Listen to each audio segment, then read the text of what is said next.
Hi everyone, इस video में हम लोग कॉन्टिन्यूअस इंटीग्रेशन के कॉन्सेप्ट के बारे में डिस्कस करेंगे कि कॉन्टिन्यूअस इंटीग्रेशन क्या होता है। अगर हम लोग डेवऑप्स लाइफ साइकिल की बात करें तो डेवऑप्स लाइफ साइकिल का जो फेज 1 है वो है सोर्स कोड वर्जन कंट्रोल, जिसे हम लोगों ने अपने पिछले मॉड्यूल में डिटेल में डिस्कस किया था।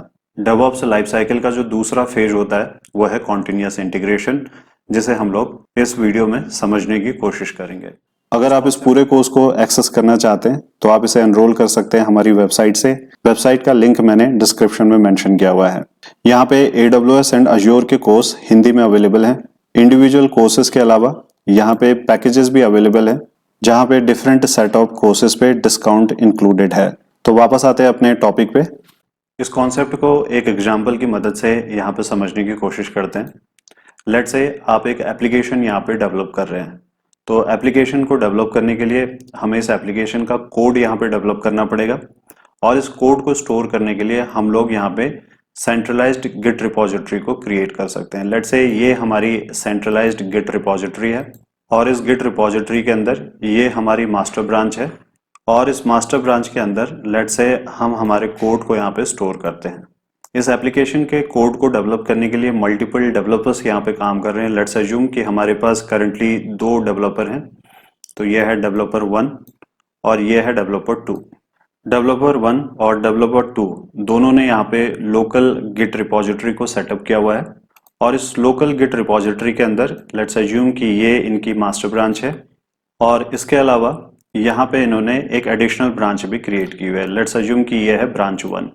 सिमिलरली अगर हम लोग डेवलपर 2 की बात करें तो लेट्स अज्यूम कि डेवलपर 2 ने भी यहाँ पे एक ब्रांच क्रिएट की है जिसका नाम है ब्रांच 1, और दोनों के दोनों डेवलपर ने इस गिट रिपोजिटरी को एज ए रिमोट रिपोजिटरी अपनी लोकल रिपोजिटरी के अंदर यहाँ पे ऐड किया हुआ है। तो जब भी हम अपनी लोकल रिपोजिटरी के अंदर कोई नई ब्रांच को यहाँ पे क्रिएट करते हैं तो उस ब्रांच के अंदर मास्टर ब्रांच के अंदर जो भी कोड या कमिट है वो भी आके यहाँ पे रेप्लिकेट होते हैं। और अगर डेवलपर ये नहीं चाहता कि वो डायरेक्टली जाके मास्टर ब्रांच पे यहाँ पे कोई चेंजेस करे, तो उस केस में इस एडिशनल ब्रांच को यहाँ पे यूज किया जा सकता है। तो अगर हम लोग बात करें ब्रांच 1 की, तो अगर डेवलपर 1 की मास्टर ब्रांच के अंदर कोई कोड है जिसे उसने कमिट किया हुआ है, तो वो सारे के सारे कोड और कमिट ब्रांच 1 के अंदर भी यहाँ पे रिफ्लेक्ट होंगे, और डेवलपर 1 ब्रांच 1 पे यहाँ पे चेंजेस कर सकता है। यानी जो भी कोड वो डेवलप कर रहा है लेट्स से वो ब्रांच 1 के अंदर यहाँ पे कर रहा है।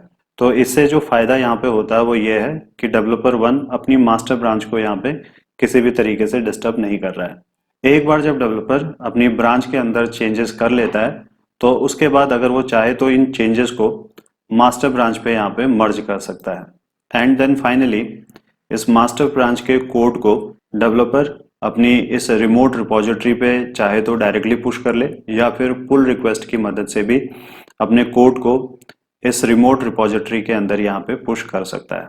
तो अभी जो हमारा कोड है वो हमारी गिट रिपोजिटरी के अंदर अवेलेबल है। लेट्स अज्यूम कि अब हम लोग इस कोड को डिप्लॉयबल फॉर्म में यहाँ पे कन्वर्ट करना चाहते हैं। तो इस केस में बिल्ड का प्रोसेस यहाँ पे पिक्चर में आएगा। सोर्स कोड को डिप्लॉयबल फॉर्म में कन्वर्ट करने के लिए हम बिल्ड प्रोसेस की यहाँ पे मदद लेते हैं, और इस बिल्ड प्रोसेस को एग्जीक्यूट करने के लिए एक रोल यहाँ पे होता है जिसे हम लोग बोलते हैं बिल्ड एडमिनिस्ट्रेटर। तो ये हमारा बिल्ड एडमिनिस्ट्रेटर है। बिल्ड एडमिनिस्ट्रेटर गिट रिपोजिटरी के अंदर से इस सोर्स कोड को यहाँ पे एक्सेस करेगा, और उसके बाद ये यहाँ पे बिल्ड प्रोसेस को इनिशिएट करता है। तो लेट्स से बिल्ड एडमिनिस्ट्रेटर अभी इस सोर्स कोड को यहाँ पे बिल्ड कर रहा है। तो जब भी हम किसी सोर्स कोड को बिल्ड करते हैं तो उस केस में हमें रिसोर्सेज की ज़रूरत यहाँ पे पड़ती है, और ये रिसोर्स हमें किसी मशीन के थ्रू यहाँ पे मिलते हैं। तो जो भी बिल्ड एडमिनिस्ट्रेटर इन सोर्स कोड को यहाँ पे बिल्ड कर रहा है तो वो इसे ले जाके या तो अपनी मशीन पे बिल्ड करेगा या फिर किसी सेंट्रलाइज्ड सर्वर पे भी यहाँ पे बिल्ड कर सकता है। तो इसे हम लोग बोल सकते हैं बिल्ड मशीन। पिछली वीडियो में हम लोगों ने एक वर्चुअल मशीन पे विजुअल स्टूडियो 2022 को इंस्टॉल करके देखा था कि हम लोग विजुअल स्टूडियो के इनबिल्ट टूल की मदद से सोर्स कोड को किस तरीके से बिल्ड करते हैं। एक बार जब बिल्ड का प्रोसेस यहाँ पे कंप्लीट हो जाता है तो बिल्ड को ले जाके हम लोग यहाँ पे डिप्लॉय कर सकते हैं प्रोडक्शन इन्वायरमेंट में। लेकिन प्रोडक्शन इन्वायरमेंट में डिप्लॉय करने से पहले इस बिल्ड पे एक्सटेंसिव टेस्ट यहाँ पे एग्जीक्यूट किए जाते हैं। तो अगर टेस्ट यहाँ पे सक्सेसफुल है और इनका रिजल्ट यहाँ पे पास हो रहा है तो उस केस में हम इस बिल्ड को प्रोडक्शन एनवायरनमेंट में डिप्लॉय कर सकते हैं। तो ये जो अप्रोच है ये एक ट्रेडिशनल अप्रोच है जहाँ पे हमारे पास एक डेडिकेटेड रिसोर्स है और ये डेडिकेटेड रिसोर्स गिट रिपोजिटरी में से सोर्स कोड को पिक करने के बाद उसे बिल्ड करता है और बिल्ड करने के बाद बिल्ड पे एक्सटेंसिव टेस्ट यहाँ पे होते हैं। देन फाइनली जाके अगर हम चाहें तो इसे प्रोडक्शन एनवायरनमेंट में डिप्लॉय कर सकते हैं।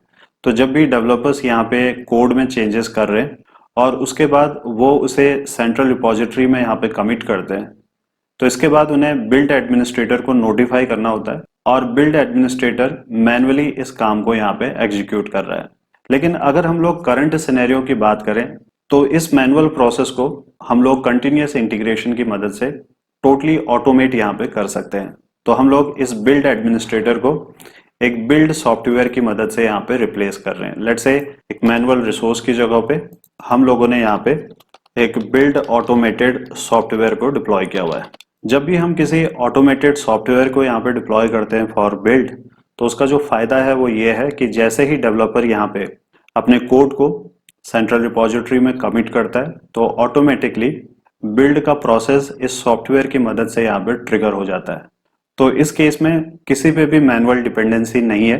डेवलपर्स को किसी भी बिल्ड एडमिनिस्ट्रेटर को यहाँ पे नोटिफाई नहीं करना होता है क्योंकि ये सारा का सारा काम यहाँ पे ऑटोमेटेड हो चुका है। अब जैसे ही डेवलपर यहाँ पे गिट रिपोजिटरी के अंदर अपने कोड को कमिट कर रहा है तो ऑटोमेटिकली बिल्ड का प्रोसेस यहाँ पे ट्रिगर हो जाता है और बाकी का जो प्रोसेस है एज इट इज यहाँ पे काम करेगा। तो कंटिन्यूअस इंटीग्रेशन की मदद से हम बिल्ड के ओवरऑल प्रोसेस को यहाँ पे ऑटोमेट कर सकते हैं। यहाँ पे किसी पे भी किसी तरीके की मैनुअल डिपेंडेंसी नहीं है। जैसे ही डेवलपर यहाँ पे अपने कोड को गिट रिपोजिटरी के अंदर कमिट कर रहा है तो जो बिल्ड का प्रोसेस है ऑटोमेटिकली यहाँ पे स्टार्ट हो जाता है। कॉन्टिन्यूअस इंटीग्रेशन का जो सबसे बड़ा फायदा है वो ये है कि जो बग है बिल्ड के दौरान बहुत इनिशियल स्टेज पे ही यहाँ पे आइडेंटिफाई हो जाते हैं। तो अगर हम लोग कंटिन्यूअस इंटीग्रेशन को ओवरऑल यहाँ पे सिंपल लैंग्वेज में कंक्लूड करें तो कंटिन्यूअस इंटीग्रेशन की मदद से जो हमारा ओवरऑल बिल्ड प्रोसेस है यहाँ पे ऑटोमेट किया जा सकता है और जब भी कोई भी डेवलपर अपने चेंजेस को यहाँ पे कमिट कर रहा है गिट रिपोजिटरी के अंदर तो ऑटोमेटिकली बिल्ड के प्रोसेस को हम लोग यहाँ पे ट्रिगर कर सकते हैं।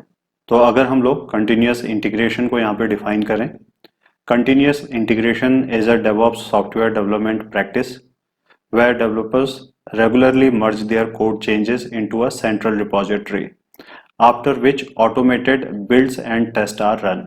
यानी कि continuous integration DevOps software development की एक प्रैक्टिस है जिसके थ्रू जहाँ पे डेवलपर्स जैसे ही अपने कोड्स को सेंट्रल रिपोजिटरीज पे मर्ज करते हैं तो ऑटोमेटिकली बिल्ड एंड टेस्ट का जो प्रोसेस है यहाँ पे रन होने लगता है। तो कंटिन्यूअस इंटीग्रेशन के ओवरऑल प्रोसेस को एक बार फिर से इस नई डायग्राम की मदद से समझने की कोशिश करते हैं। With continuous integration developers frequently commit to a shared repository using a version control system such as git. तो लेट्स से वर्जन कंट्रोलिंग के लिए हम लोग गिट रिपोजिटरी को यहाँ पे यूज कर रहे हैं और जैसे ही डेवलपर अपने चेंजेस को इस गिट रिपोजिटरी के अंदर कमिट करता है तो ये ऑटोमेटिकली यहाँ पे बिल्ड प्रोसेस को ट्रिगर कर देता है। Prior to each commit, developers may choose to run local unit test on their code as an extra verification layer before integration. तो जब भी कोई डेवलपर किसी भी चेंजेस को यहाँ पे सेंट्रलाइज्ड रिपोजिटरी के अंदर कमिट कर रहा है तो उससे पहले हो सकता है कि वो अपनी ओर से एक्स्ट्रा वेरिफिकेशन के लिए यहाँ पे अपनी लोकल रिपोजिटरी पे यूनिट टेस्ट को उस कोड पे एग्जीक्यूट करे ताकि कोई एरर या बग आए तो उसे वो लोकली अपने लेवल पे वहाँ पे फिक्स कर सके और अगर सब कुछ यहाँ पे ठीक है तभी ले जाके उसे अपनी सेंट्रलाइज्ड गिट रिपोजिटरी के अंदर वो यहाँ पे पुश कर सकता है। लेकिन जब भी वो चेंजेस को गिट रिपोजिटरी पे यहाँ पे पुश कर रहा है और उसके थ्रू बिल्ड का जो ये प्रोसेस यहाँ पे ट्रिगर हो रहा है, इस बिल्ड के प्रोसेस पे यहाँ पे दो काम होते हैं। पहला काम है कि जो हमारा कोड है वो एक डिप्लॉयबल एप्लीकेशन फॉर्म में यहाँ पे कन्वर्ट हो रहा है बट पैरेलली यहाँ पे इस पे यूनिट टेस्ट भी एग्जीक्यूट होते हैं। A continuous integration service automatically builds and run unit test on the new code changes to immediately surface any errors। यानी कि अगर कोई बग है, एरर है, तो वो बहुत ही अर्ली स्टेज पे यहाँ पे आइडेंटिफाई हो जाता है जिस पे फर्दर काम करके उसे फिक्स किया जा सकता है। लेकिन अगर हमारा ये बिल्ड का प्रोसेस और जो हमारे यूनिट टेस्ट हैं यहाँ पे सक्सेसफुल रहता है, तो उसके बाद हम इस डिप्लॉयबल फॉर्म ऑफ एप्लीकेशन को स्टेजिंग एनवायरनमेंट में डिप्लॉय करते हैं। स्टेजिंग एनवायरनमेंट एक ऐसा एनवायरनमेंट है जहाँ पे हमारे बिल्ड के ऊपर डिफरेंट टाइप्स ऑफ टेस्ट को यहाँ पे एग्जीक्यूट किया जाता है, ताकि हम लोग यहाँ पे वेरीफाई कर सकें कि जो हमारा बिल्ड है वो प्रोडक्शन इन्वायरमेंट में डिप्लॉय करने के लिए रेडी है। देन फाइनली जाके हम इसे प्रोडक्शन इन्वायरमेंट में यहाँ पे डिप्लॉय कर सकते हैं। तो यहाँ पे हम ओवरऑल 3 ऑब्जेक्टिव को अचीव कर रहे हैं। पहला है कॉन्टिन्यूस इंटीग्रेशन, दूसरा है कंटिन्यूस डिलीवरी और तीसरा है कॉन्टिन्यूस डिप्लॉयमेंट। और इस तरीके से हमारा ओवरऑल जो प्रोसेस है यहाँ पे ऑटोमेट हो जाता है और बहुत सारा समय और effort software development life cycle के दौरान यहाँ पे सेव होता है। तो ये था कॉन्सेप्ट कॉन्टिन्यूस इंटीग्रेशन का। आई होप आपको ये टॉपिक समझ में आया हो। अगली वीडियो में मिलते हैं एक नए टॉपिक के साथ। Thank you.